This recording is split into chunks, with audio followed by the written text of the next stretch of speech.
샬롬 할렐루야. 요한계시록 10장 1절에서 11절입니다.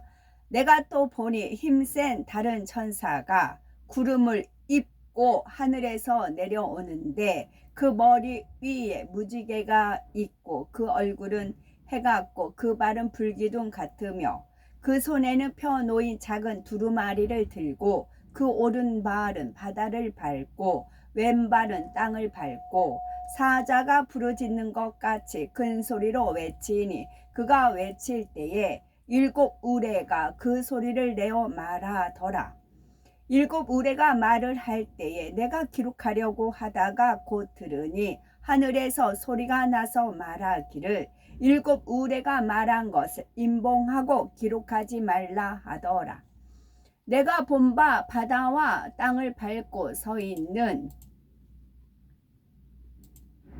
천사가 하늘을 향하여 오른손을 들고 새 세트로 살아 계시니 곧 하늘과 그 가운데에 있는 물건이며 땅과 그 가운데에 있는 물건이며 바다와 그 가운데에 있는 물건을 창조하신 이를 가리켜 맹세하여 이르되 지체하지 아니하리니 일곱째 천사가 소리내는 날 그의 나팔을 불려고 할 때에 하나님이 그의 종 선지자들에게 전하신 복음과 같이 하나님의 그 비밀이 이루어지리라 하더라. 하늘에서 나서 내게 들리던 음성이 또 내게 말하여 이르되 네가 가서 바다와 땅을 밟고 서 있는 천사의 손에 펴 놓인 두루마리를 가지라 하기로 내가 천사에게 나아가 작은 두루마리를 달라 한즉 천사가 이르되 갖다 먹어버리라.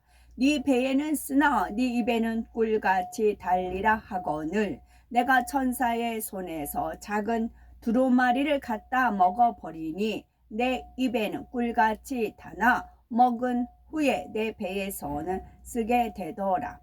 그가 내게 말하기를 네가 많은 백성과 나라와 방언과 임금에게 다시 애원하여야 하리라 하더라. 아멘. 요한계시록 강의 44번째 후 3년 반 동안에 있을 재앙입니다. 그 히브리어로 그 야훼라는 말 나오면 차마 하나님 이름을 부를 수가 없어서 이제 하셈이라고 한다던가 또는 아도나이라고 이렇게 칭한다고 하더라고요.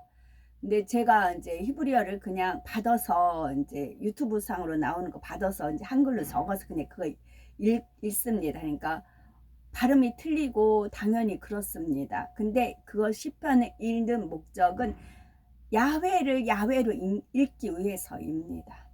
야훼를 야훼 그대로 읽기 위해서입니다. 아도나이가 아니고 하셈이 아니고 야훼를 야훼 그대로 읽기 위해서 제가 시편을 한글로 받아서 지금 읽고 있습니다. 거기서 시시비비 안 했으면 그런 의도입니다. 그러니까 하나님이 하시는 일은 전 하나님 심부름을 하는 입장입니다. 시시비비 따지지 마시고 내 생각과 내 의견하고 안 맞는다 하더라도 그냥 접어두세요. 거기에 그 시시비비 따지지 마시고요. 다 이유와 연유와 뜻이 목적이 있어서 그러는 것입니다. 그래서 그 목적 하나예요. 야훼를 그대로 야훼로 읽는 거. 그 목적 하나를 두고 그래서 이제 히브리어를 제가 국민학생 하여튼 그래서 읽습니다. 요한계시록 44번째입니다. 요한계시록 10장이 시기적으로는 7년 환란의 전 3년 반이 끝나고 3년 반으로 접어드는 때입니다.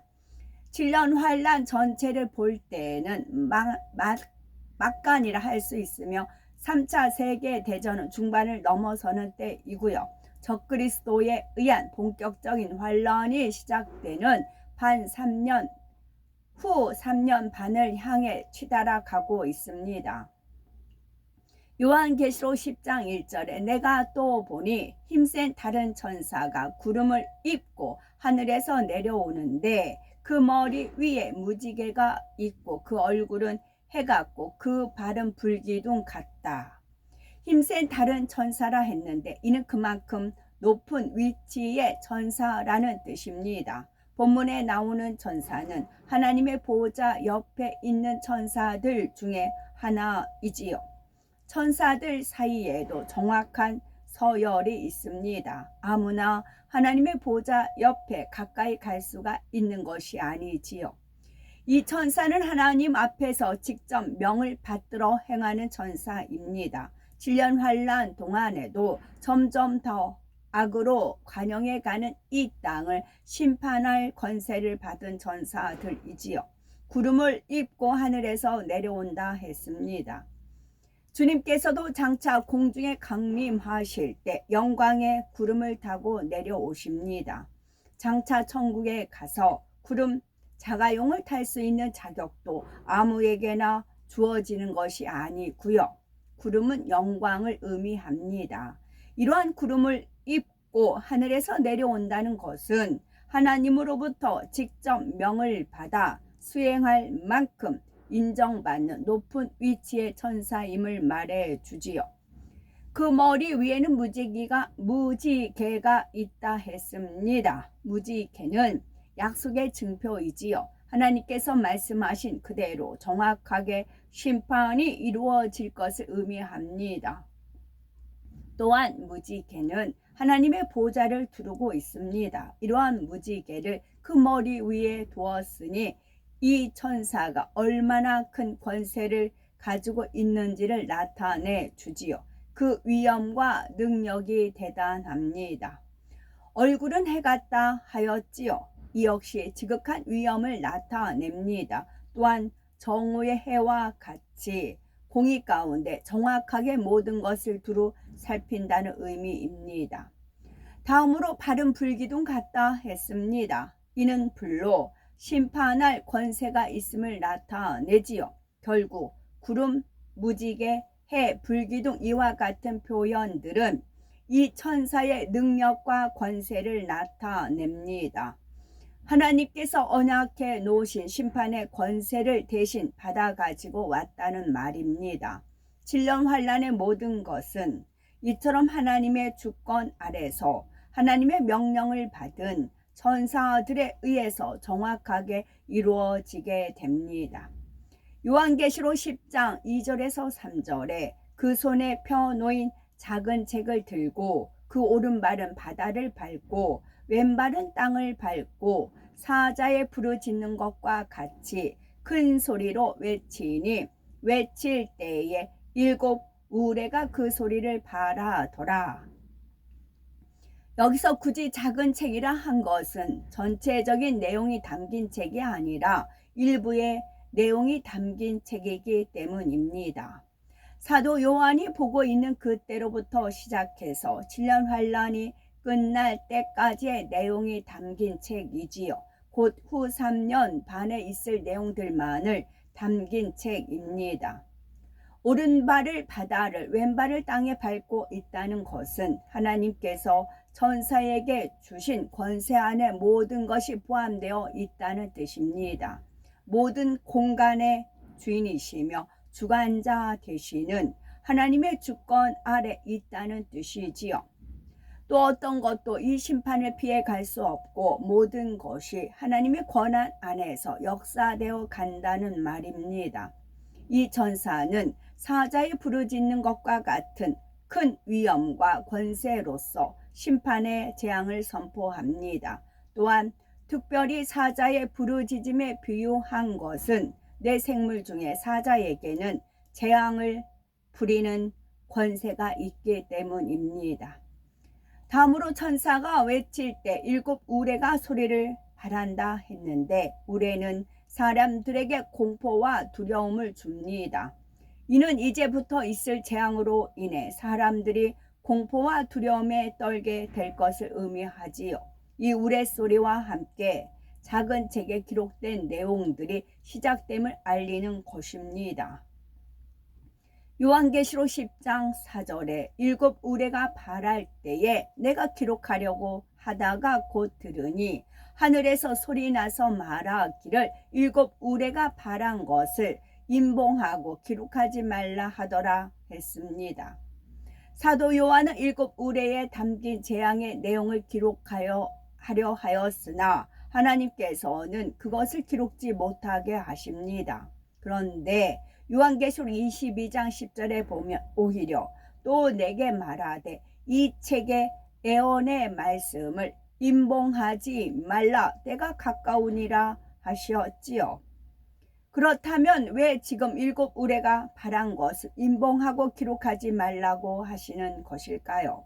하나님의 뜻은 당연히 요한 계시록의 말씀이 밝히 풀어져 선포되는 것입니다.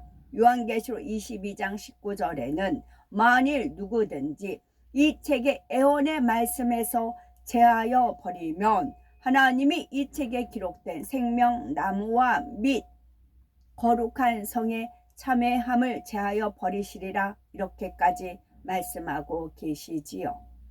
하나님께서는 한 영혼이라도 더 깨어있는 신앙생활을 하다가 들림 받기를 원하십니다.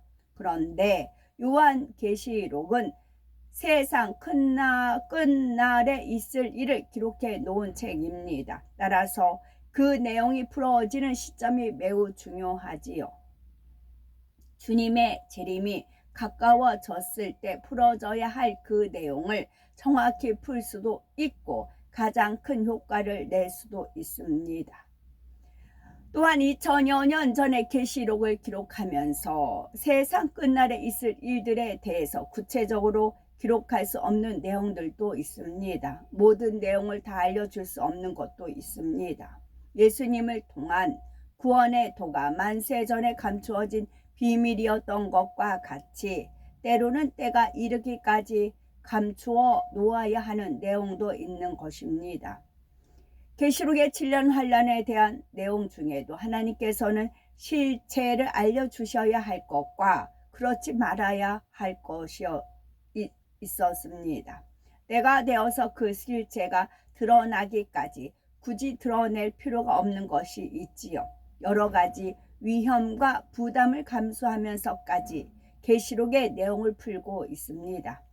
그렇게 해야 한 영혼이라도 더 깨어나기를 간절히 바라는 마음에서이지요.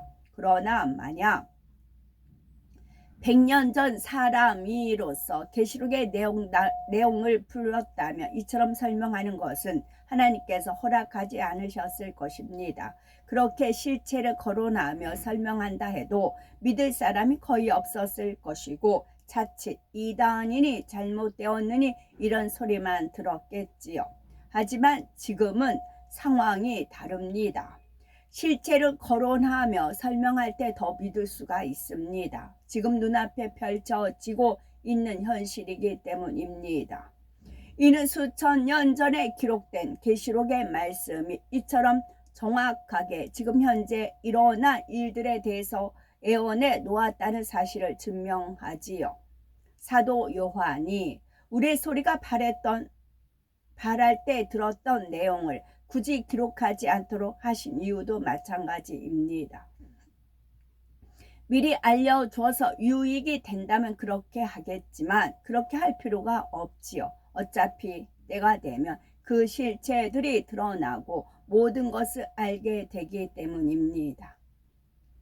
물론 실체를 언급하지 않았다 해도 깨어있는 사람들, 이제 제가 외부 활동을 그거는 이제 마무리가 돼서 이제 외부 활동을 좀 해볼까 하고 이렇게 모임들이 있어요.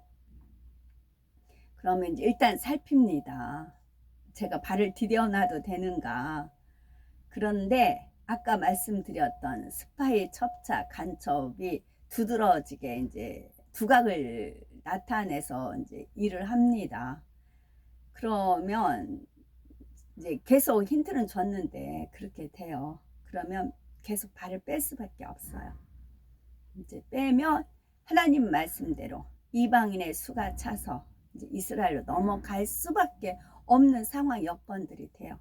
이방인의 수가 찬다는 것은 머리수도 수지만 더 이상 믿음이 안 들어가요. 그것을 퍼즐 조각을 어떻게 이제 계속 그 장면이 떠올려서 그러는데 커다란 저수지가 있어요. 각자 마음이에요. 그러면 그 저수지 바닥은 어떻게 해요? 외관상으로 봐서는 몰라요.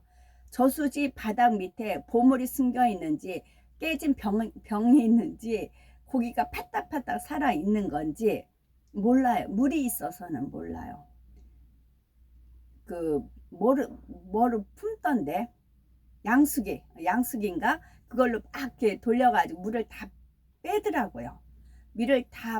물을 빼면 그 바닥에, 저수지 바닥에 깨진 유리고 무엇이고 막 온갖 잡동사니가 다 있고, 거기에는 물고기들 파닥파닥 뛰는 물고기 있고, 그 파닥파닥 뛰는 물고기를 그때 잡는 거를 제가 어렸을 때 본 적이 있어요.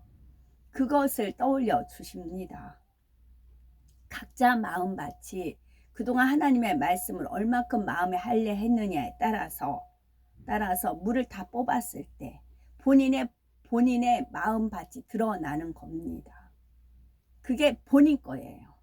언제까지 하나님 은혜와 하나님의 충만한 그런 거 줘서는, 그거는 하나님 거기 때문에, 그건 하나님 거예요. 하나님은 하나님 것을 거두면 본인 마음밭이, 그래서 마음에 할례 하라는 이유입니다. 그래서 열심히 마음밭을 할례 했으면 깨진 유리병 같은 거 이제 누구 찔릴 수도 있고 막 그렇잖아요. 그건 얼른 버리고 더러운 찌꺼기도 버리고 했을 때는 그 저수지 깨끗하고 옥토가 나올 수 있고 금은 보화가 숨겨져 있는, 진주가 숨겨 있는 밭이 될 수가 있잖아요. 그래서 지금 제가 유튜브 안 보다가 이제 히브리 이제 마무리가 돼서 잠깐씩 보니까 얼굴빛이 이제 흑빛으로 드러납니다. 흑빛으로.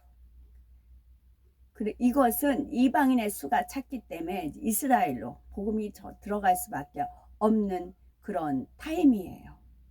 그래서 다시 한번 이제, 물론 이제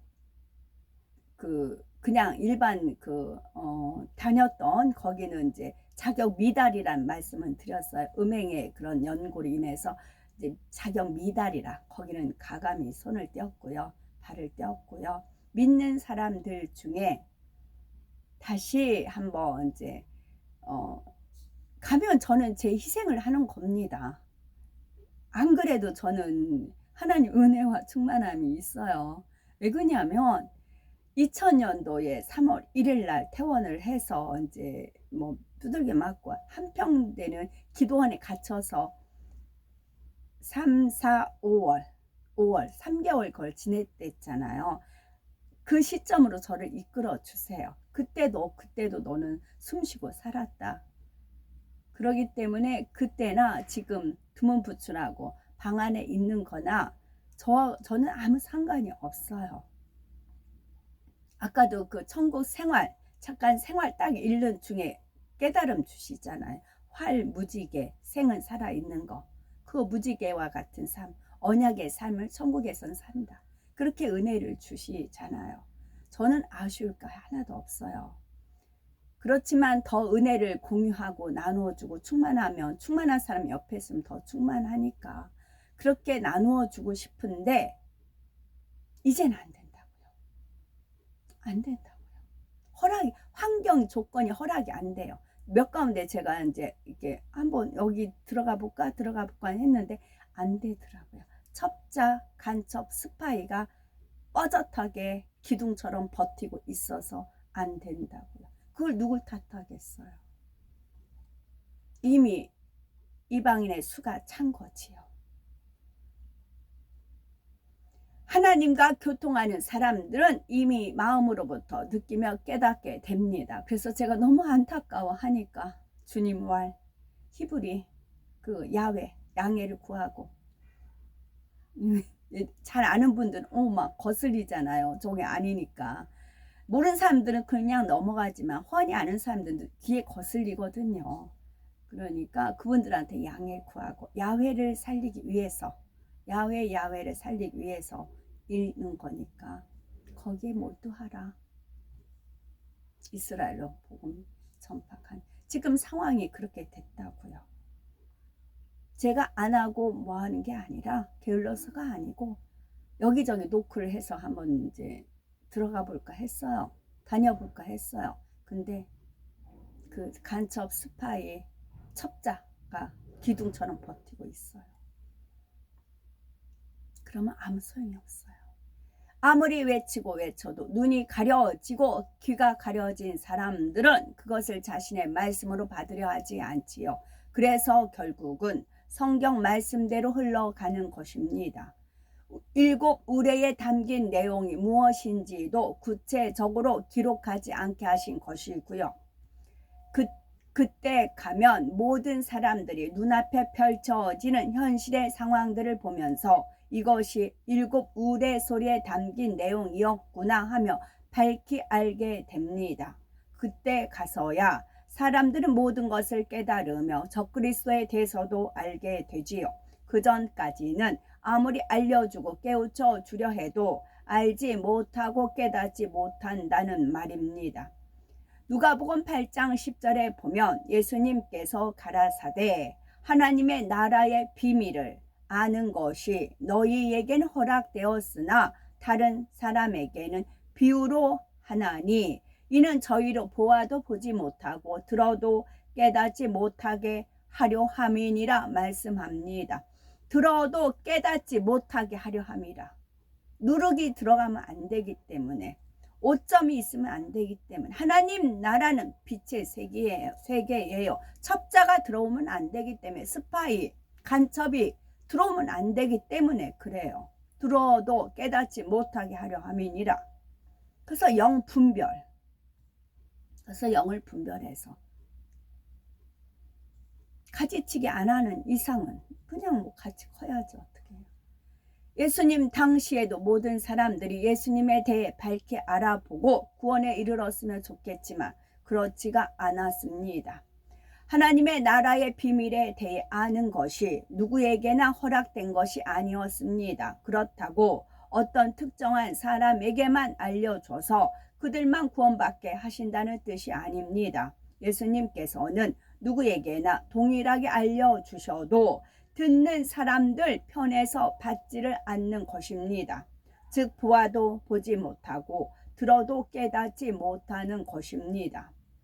오늘에도 이런 사람들이 얼마나 많습니까? 우리 중에는 이런 사람이 결코 한 사람도 나와서는 안 될 것이고 지금 듣는 모든 말씀을 듣고 보고 깨우쳐서 모두가 구원에 이르며 더 좋은 천국을 침노에 들어가야 되겠지요. 요한계시록 10장 5절에 내가 본 바 바다와 땅을 밟고 섰는 천사가 하늘을 향하여 오른손을 들고, 오른손은 권세와 능력을 의미합니다. 하나님께서 계신 하늘을 향해 오른손을 들었다는 것은 이 모든 일이 하나님의 주관 아래 있다는 뜻입니다. 지금 이 천사는 하나님으로부터 권세를 받아 이 모든 일을 주관해 가고 있는 것이지요. 요한계시록 10장 6절에서 7절에 새 세토로 살아 계신 자 곧 하늘과 그 가운데 있는 물건이며 땅과 그 가운데 있는 물건이며 바다와 그 가운데 있는 물건을 창조하신 이를 가르쳐 맹세하여 가로되 지체하지 아니하리니 일곱째 천사가 소리 내는 날 그 나팔을 불게 될 때에 하나님의 비밀이 그종 선지자들에게 전하신 복음과 같이 이루리라.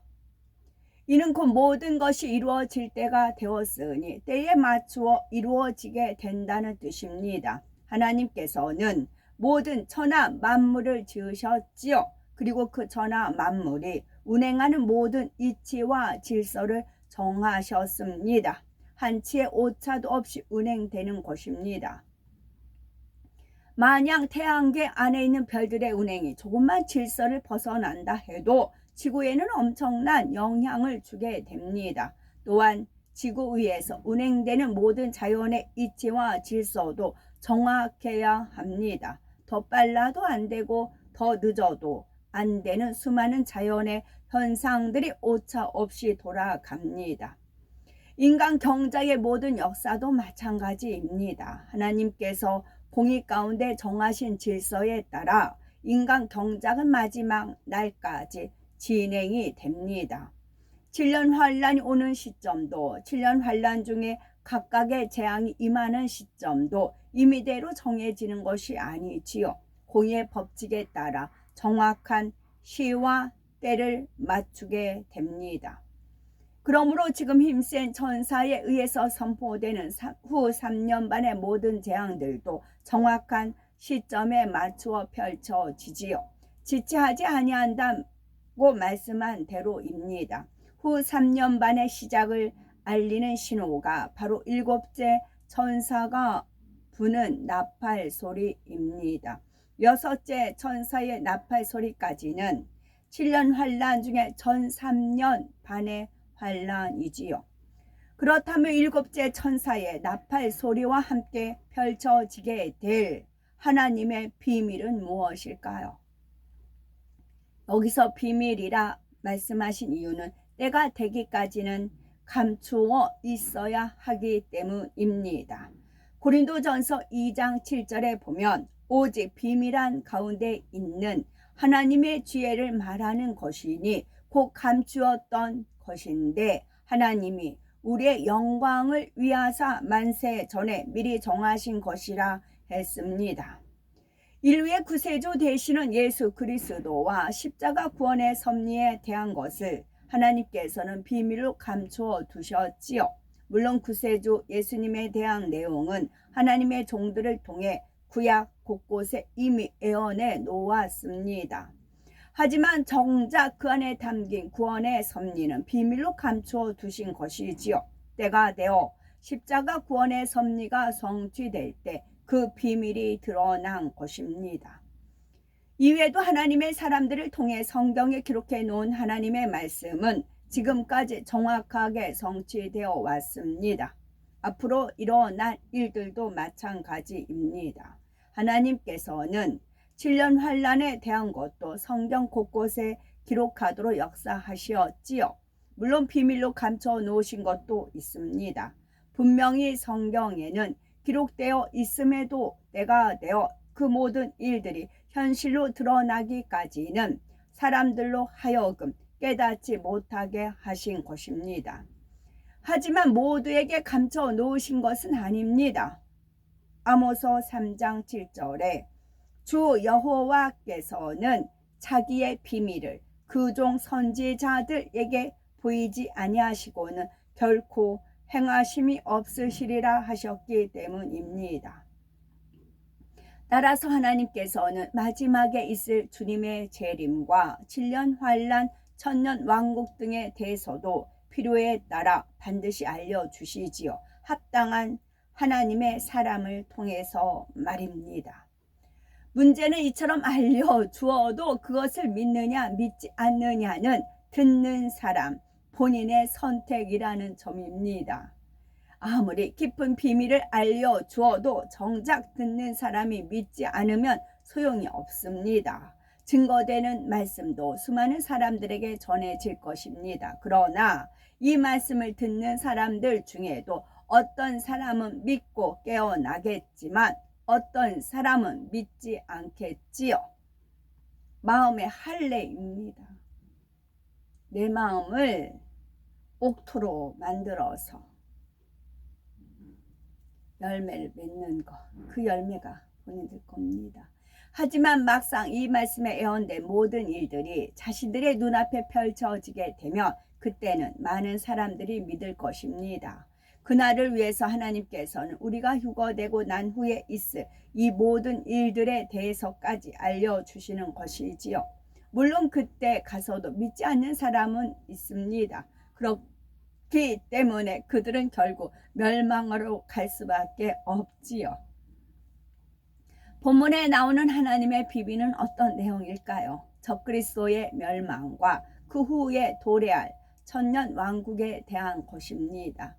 후 3년 반이 되면 적그리스도는 본격적으로 활동하게 됩니다. 전 세계에 대한 절대적인 지배권을 가지고 이 세상을 주관해 갑니다. 믿는 사람들에 대한 핍박도 본격화되고요. 이 육의 세상의 힘을 규합하여 하나님을 대적하는 세력이 되는 것입니다. 계속될 것만 같았던 적그리스도의 세력도 결국 종말을 맞습니다. 스스로가 무너질 수밖에 없는 여러 가지 불씨들을 가지고 있다 했지요. 때가 되어 이러한 불씨들이 표면화되면서 적그리스도의 세력은 무너지고 맙니다. 그리고 천년 왕국이 도래하지요. 이것은 계시록 강해를 통해서 익히 알고 있는 내용입니다. 하지만 이 내용들이 사실은 때가 되기까지 감추어 있어야 했던 비밀이지요. 이처럼 그 비밀의 내용을 풀어주었으니 더 이상 비밀이 아닐까요? 그렇지 않습니다. 예수님을 통한 십자가 구원의 섭리의 비밀이 이미 2000년 전에 풀어졌음에도 여전히 그 비밀을 깨닫지 못하는 사람들이 많지요. 적그리스도에 대한 비밀 역시 마찬가지입니다. 아무리 적그리스도에 대해서 풀어주어도 정작 그들 자신은 깨닫지를 못하지요. 또한 적그리스도에 동조하게 될 수많은 사람들도 깨닫지를 못합니다. 만일 그들이 정말 이 비밀을 깨닫는다면 어찌 적그리스도와 함께 하겠습니까? 그런데 이처럼 적그리스도에 대해 풀어주어도 여전히 그들과 함께하는 사람들이 나옵니다. 이거 똑같은 예이지요. 제가 어떤 모임에 좀 가고 싶었는데 거기 하나님을 대적하는 자가 들어있어요. 기둥같이 버티고 있어요. 그럼 제 하는 수고가 헛수고가 되어버려요. 그 에너지를 다른 데 차라리 시편 히브리로 이제 받아 써서 있는 거 그거에 차라리 그 에너지를 쏟아라. 그 명이 내린다고요. 근데 아나요? 모르죠. 근데 영으로 깨어 있으면 제가 말을 돌려서도 했고 대놓고도 했고 깨달으면 되는데 아니요. 손잡아요. 돈이 관련이 되어 있거든. 돈을 쥐고 있거든. 그렇기 때문에 짝짝꿍하고 같이 간다고요. 마찬가지라고요.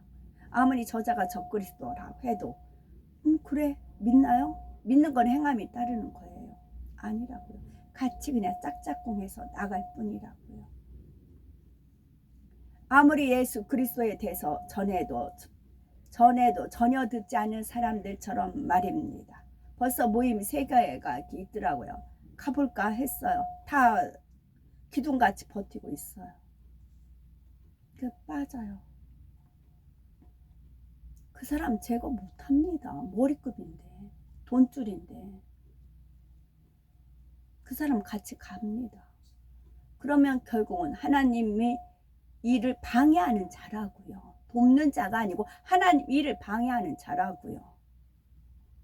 결국은 7년 환란 때가 되면 하나님을 대적하는 적그리스도의 세력에 동조하는 많은 사람들이 나오는 것입니다.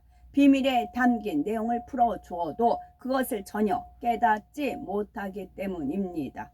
그러므로 우리는 계시록 말씀을 들은 영적인 귀가 열려 있음에 감사해야 합니다. 사울 나무랄 게 하나도 없습니다. 사울 나무랄 게 하나도 없어요.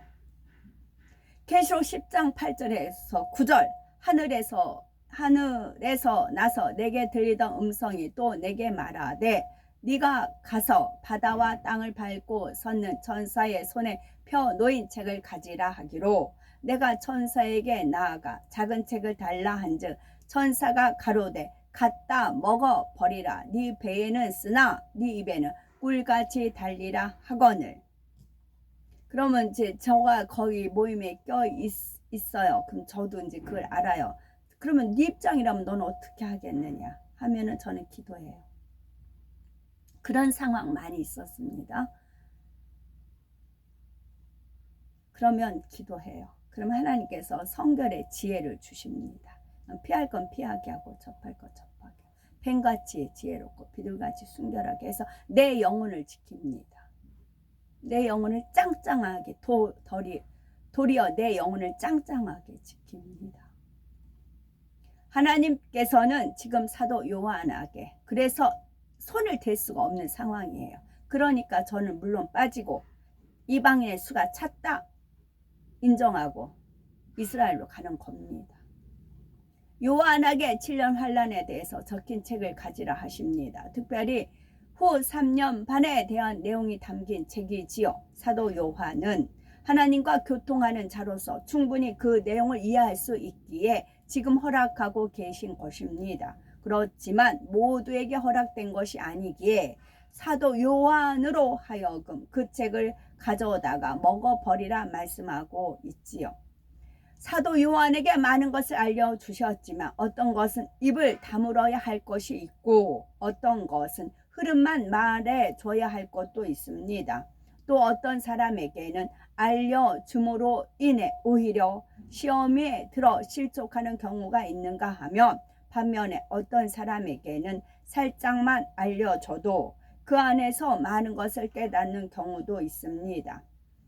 사도 요한도 여러 계시를 받았지만 그 중에는 말할 것과 하지 말아야 할 것이 있었습니다. 그렇다면 왜 사도 요한은 작은 책을 먹었을 때 입에는 달지만 배에는 썼던 것일까요?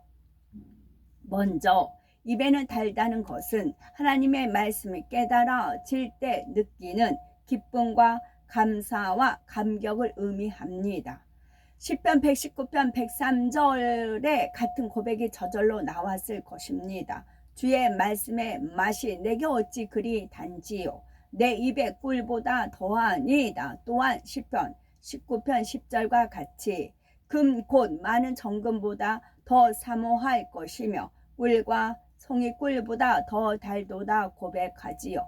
더욱이 깊은 영의 말씀이 깨우쳐지고 비밀한 계시의 내용들을 듣게 될 때 며칠을 밤낮으로 들어도 전혀 피곤치 않습니다. 이렇게 입에 달게 먹은 하나님의 말씀이 온전히 나의 것이 되려면 그것을 소화시키는 과정이 필요합니다. 아무리 하나님의 말씀을 달게 느껴져도 그것을 듣고 지식으로만 쌓으면 아무 소용이 없지요. 하나님의 말씀을 영으로 양식 삼아야 합니다. 마음의 영으로 일구어야 하지요. 그렇게 하면 반드시 영으로 일궈진 것이 행함으로도 나타나게 되어 있습니다. 이것이 곧 영적인 믿음이며 행함이 있는 산믿음이지요. 이렇게 되기까지 마음의 영으로 일구려면 인내와 고통의 시간이 따르게 됩니다. 인내와 고통의 시간입니다. 내 안에 있는 육을 벗어내고 영으로 일구기 위해서는 연단이 따르기 때문이지요. 이 과정을 가르쳐 배에는 쓰다 한 것입니다. 배에 쓰다 하는 데에는 또 다른 이유가 있습니다. 우리가 하나님의 말씀을 들으면 점점 더 하나님의 마음과 사랑을 깨닫습니다. 주님의 사랑과 인생들을 향하신 간절한 애통의 마음을 깨닫지요. 그러니 하나님의 말씀이 내 자신에게 다가올 때는 한없이 달지만 이제 그 말씀을 영혼들에게 적용해 나가다 보면 한없이 쓰게 느껴질 때가 옵니다. 즉 인생들을 향하신 하나님의 사랑을 느낄수록 그 사랑을 깨닫지 못한 채 죽어가는 수많은 영혼들을 볼 때 애통하게 되지요. 주님을 모른 채 죽은 영혼들이 장차 지옥에서 받게 될 형벌을 생각하면 애끓는 마음이 올라오게 됩니다. 하나님께서는 너무나 큰 사랑을 주셨는데 그것을 깨닫지 못하는 영혼들이 안타까운 것이지요. 그러니 하나님의 나라와 영혼들을 위한 애통은 오히려 날이 갈수록 더해지는 것입니다. 그래서 배는 쓰다라는 표현을 하고 있는 것이지요. 즉 사도 요한은 하나님으로부터 계시를 받고 모든 것을 알게 되어 처음에는 너무나 기쁘고 감사했습니다.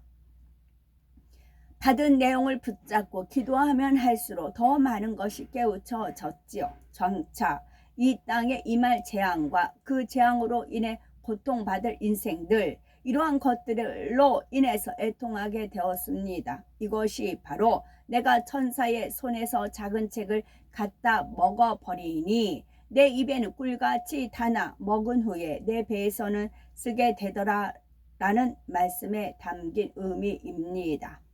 또한 이 말씀은 개인적인 신앙에도 적용이 되지요. 처음 생명의 말씀을 듣고 은혜 받으면 너무나 기뻐하고 감격합니다. 그러나 말씀을 영으로 일구는 연단을 받을 때는 마음이 쓰라린 과정을 겪게 됩니다.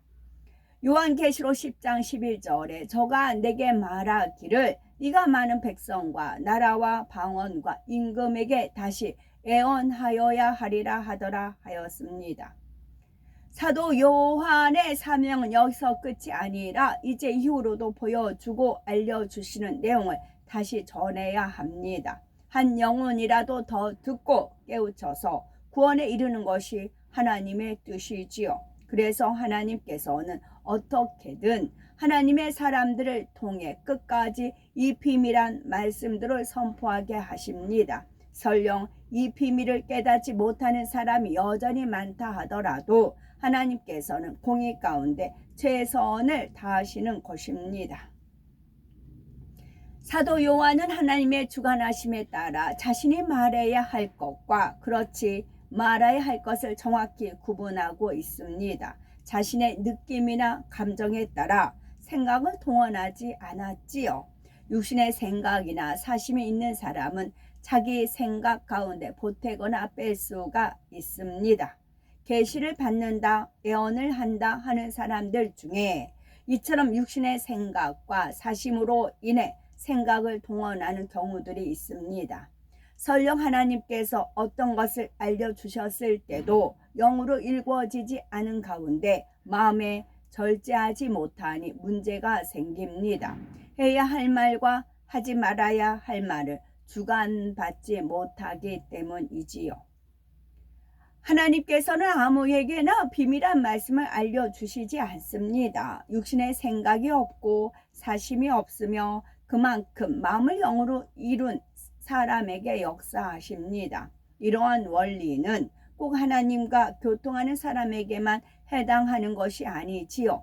윗사람의 말을 전할 때나 아니면 동료 간의 말을 전할 때 등 모든 경우에 동일하게 적용이 됩니다. 내 마음에 사심이 없고 육신의 생각이 있으면 들은 말을 정확히 전할 수 없습니다. 자기 유익이나 생각에 따라 임의대로 변질시켜 버리지요. 또한 전해야 할 말과 그렇지 말아야 할 말을 구분할 수도 없습니다.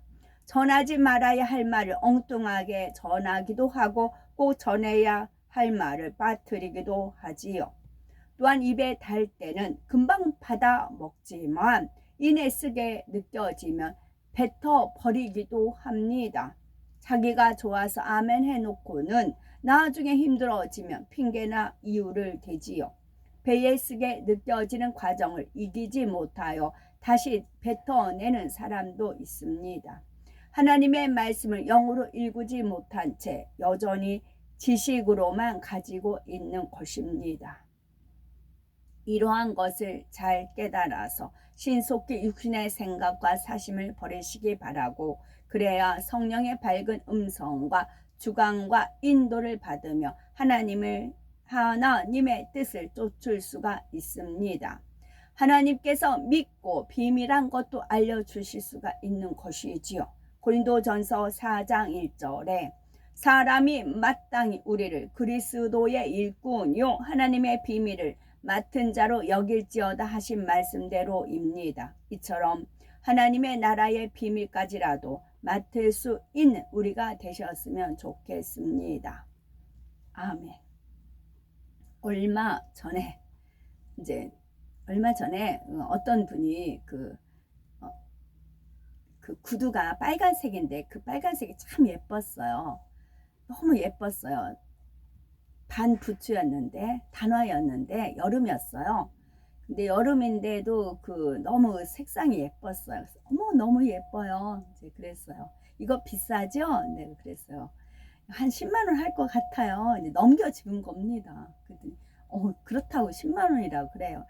나도 사 신고 싶어. 나도 사 신을래.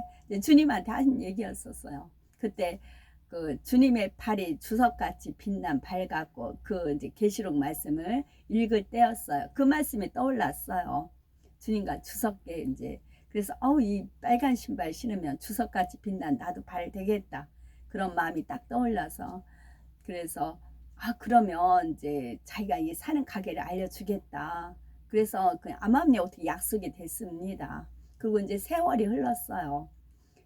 이제 약속은 했는데 비록 10만 원이지만 저는 이제 10만 원짜리 사본 적이 없어서 근데 약속을 했잖아요. 약속을 지켜야 되잖아요. 그래서 좀 전략하는 생활 하다가 10만 원을 이제 모아졌어요. 주님께서 이제 10만 원 모아졌다 사야지 하시는 겁니다. 그래서 이제 약속을 했기 때문에 그분하고 이제 전화를 해서 제가 그때 사기를 이제 나도 사신을 했잖아요. 그래서 그게 생각났다고 해서 그분하고 만나서 10만 원 주고 신발을 샀어요. 아직 한 번도 안 신었습니다. 근데 목적은 그 신발에 10만 원이 목적이 아니었어요. 그래서 그분한테 제가 들어야 할 말을 들었어요. 제가 꼭 들어야 할 말을, 증거도 확실한 그 말을 들어서 제 행함에 어떤 이제 좌표를 찍어야 되는, 좌표를 찍어야 되는, 그것을 종결점을 찍어야 되는 그 결단을 할 수 있는 그런 계기를 마련해 주셨지요. 그래서 그냥 내뱉은 말도 내뱉게 하시고 또 그걸 실행하게 하시고 그게 목적이 아니에요. 그러니까 어느 땐 그래요. 신발 주님께 10만 원짜리예요. 제가 이거 얼마나 신을까요? 그럴 때가 있어요. 그러면 주님께서 그 10만 원의 값어치를 듣지 않았느냐. 제가 실수하지 않게끔 그렇게 인도하시는 방법도 있습니다. 아멘.